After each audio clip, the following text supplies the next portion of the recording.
आज आपण कोथिंबीरमध्ये रवा टाकून एकदम मस्त कुरकुरीत नाश्ता करणार आहोत। कोथिंबीर वडी तर आपण कायमच खातो। एकदा असा नाश्ता करून बघा, घरातील सर्वांना खूप आवडेल। नमस्कार, मी ज्योती, ज्योतिष किचन मध्ये सर्वांचं खूप खूप स्वागत आहे। चला तर रेसिपीला सुरुवात करूया। मी इथे कोथिंबीर घेतली आहे, ती स्वच्छ 2 पाण्याने धुवून घेतली।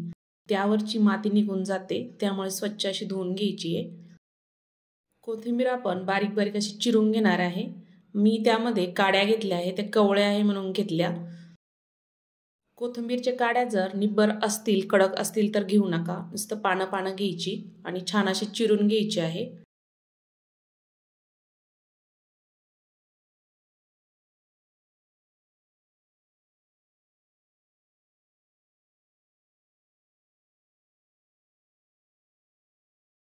मी सर्व कोथिंबीर इथे चिरून घेतली। याच्यापेक्षा तुम्ही बारीक चिरली तरी चालते। मी इथे अशी चिरून घेतली आहे। साहित्य बघूया। बारीक चिरलेली मोठी वाटी कोथिंबीर, 1 वाटी रवा घेतला आहे, बारीक रवा घ्यायचा आहे। 2 चमचे हिरवी मिरची आणि लसूणचा ठेचा घेतला। 2 चमचे तीळ घेतली, चवीनुसार मीठ घेतलं आहे। अर्धा चमचा जिरं घेतलं, पाऊण टीस्पून इतकी हळद घेतली। आपण आता सर्व साहित्य बघितलं। गॅसवर कढाई ठेवली आहे। कढाईमध्ये मोठे 2 चमचे तेल टाकायचं। तेल छान गरम झाल्यावर जिरं टाकायचं। जिरं छान परतून घ्यायचं। त्यानंतर हिरवी मिरची आणि लसणाचा ठेचा टाकायचा, तोही छान परतून घ्यायचा आहे तेलामध्ये। मिरचीचा ठेचा छान परतला आहे। हळद टाकायची, तीळ पण टाकून घ्यायची, छान परतून घ्यायचं आहे 1 मिनिटभर।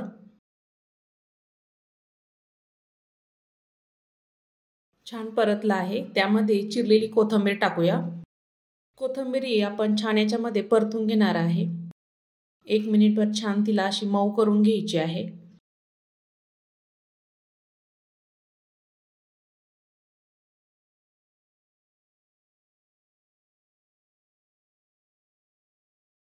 एक वाटी आपण यामध्ये पाणी टाकणार आहोत।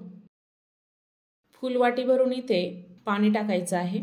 1 कप रव्याला 1 कप पाणी टाकायचं। चवीपुरतं मीठ टाकायचं आणि छान मिक्स करून घ्यायचं आहे। या मिश्रणाला आपल्याला उकळी आणायची आहे। मिश्रणाला छान उकळी आले, मिक्स करून घ्यायचं आहे।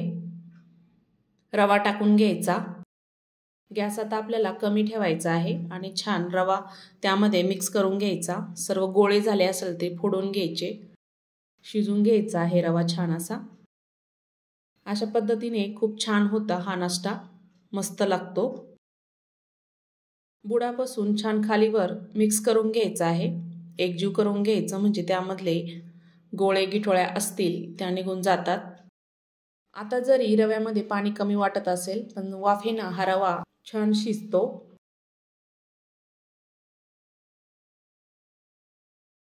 झाकण ठेवायचं आहे 1-2 मिनिटासाठी। 2 मिनिटानंतर चेक करूया। रवा आपला छान शिजला आहे, मिक्स करून घ्यायचा आहे।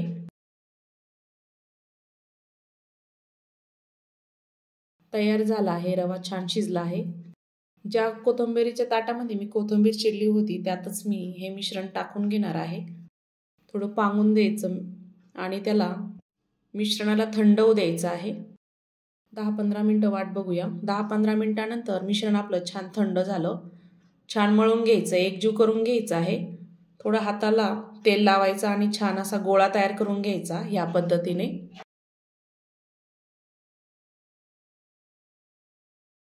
मिश्रणाचा छान गोळा तयार झाला, हाताला थोडंसं तेल लावायचं आणि छोटे छोटे असे बॉल तयार करून घ्यायचे आहे।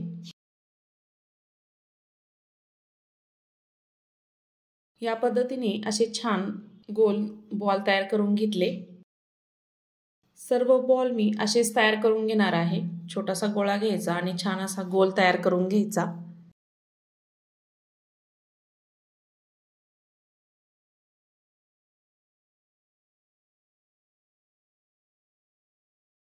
सर्व गोळे आपले छान तयार झाले। गॅसवर कढईमध्ये तेल छान गरम झालं आहे। 6 इथे गोळे मी टाकून घेतले। फुल आचेवर आपल्याला हे गोळे तळून घ्यायचे आहे। कमी गॅसने ठेवायचा, नाहीतर तेलकट होतील। छान असे गोल्डन होईपर्यंत मस्त तळून घ्यायचे, खुसखुशीत कुरकुरीत होईपर्यंत. खूप छान लागतात. सकाळच्या नाश्त्याला उपीट, उपमा खायचा कंटाळा आला की असे कोथिंबीरचे वडे नक्की तयार करून बघा, खूप छान होतात. हे वडे तुम्ही चटणीसोबत किंवा सॉससोबतही खाऊ शकता. हे वडे मी इथे कढीसोबत सर्व करणार आहे. मस्त असे वडे सर्व तळून झाले आहे. अशा पद्धतीने रवा कोथिंबीरीचे वडे किंवा नाश्ता नक्की तयार करून बघा. कमेंट करून सांगा कसे झाले आहे ते. आणि हो, रेसिपी आवडली असेल तर नक्की शेअर करा. तुम्हाला मी एक वडा फोडून दाखवते. बघू शकता किती वरतून कुरकुरीत, आतून असा मस्त मऊ लुसलुशीत तयार झाला आहे. तर आय होप आजचा व्हिडिओ कसा वाटला, आवडला असेल तर ज्योतिष किचनला नक्की सबस्क्राईब करा, बेल आयकॉनला क्लिक करा, म्हणजे नवीन रेसिपीचे नोटिफिकेशन सर्वात आधी तुम्हाला मिळेल. पुन्हा भेटूया अशा छानशा रेसिपीसोबत. संपूर्ण व्हिडिओ बघितल्याबद्दल धन्यवाद.